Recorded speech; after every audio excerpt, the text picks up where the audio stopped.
Hello there and welcome to another review on the MK809IV. So this has got the same 3229 ROCKCHIP processor as the previous video, which was the V88 TV box.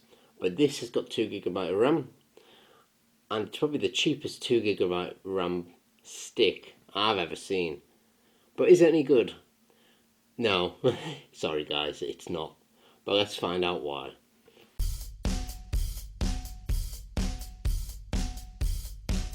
So this is what you receive when you buy one of these things.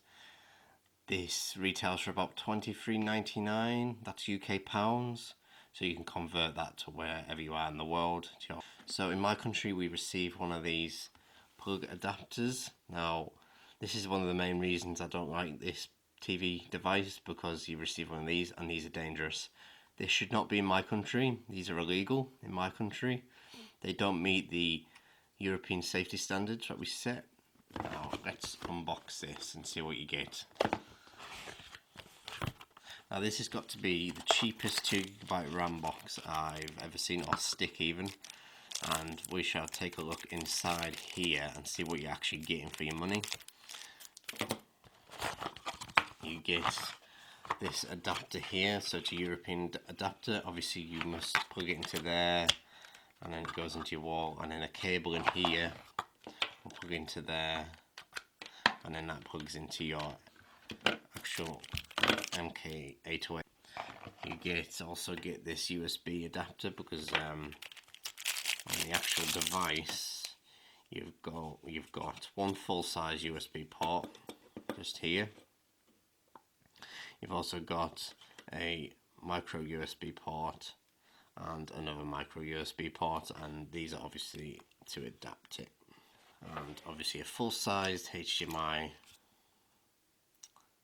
input as well. You also get this cable here, so this is obviously going to be dangling from your TV, and over time that's going to possibly damage your port, so they've put this cable in just to sort of stop that really. Let's have a look inside and see what you're actually going to get for your £24.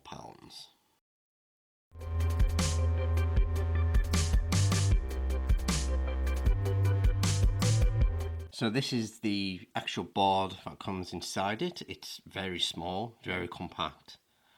Now we've got this sort of heat sink layer on top of it. It doesn't really work probably very well. I've noticed these get quite hot when you actually use them, so it's a shame we don't actually see a proper heat sink on top of these. But anyway, so we've got the ROCKCHIP processor in the middle, the 3229.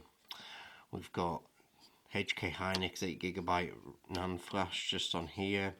We have the Wi-Fi chipset, which I can see is a Realtek one, so that's a good start. It's a decent brand. But the thing that lets it down is that this is the Wi-Fi antenna, so it's just printed onto the board really, the antenna.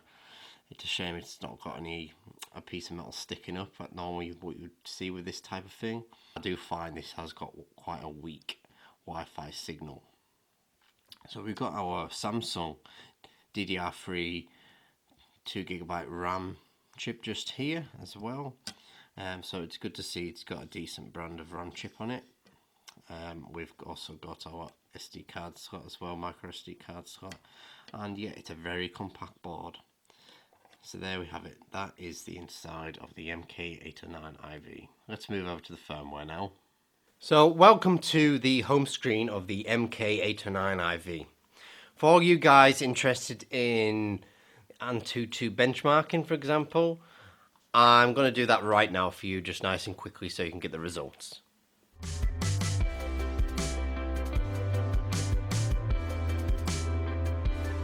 So we're just going to go through a few things, see if things working.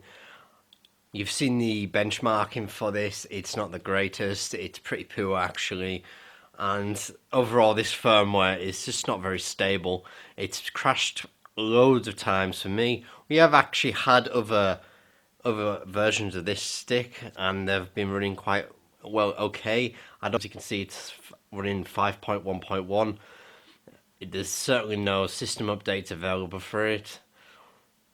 I want to try my best to show you around it, just show you how it performs, say, running Kodi. So as you can see, it's loaded it, but I can't. So as you can see, it's using 29% of the 2GB of RAM that's installed on it. You know, that's okay, but again, with the Wi-Fi strength, because of that, the actual antenna being printed onto the board rather than actual antenna, physical antenna, although it's saying full strength there, I am struggling to download things from the Play Store, for example.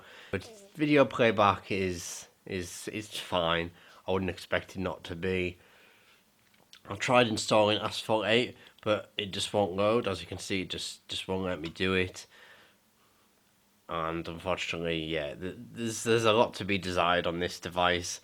I think it needs a lot of work, this firmware, and certainly it could just have a lot of potential, but there's so many things that let it down. There we go, it's just crashed again.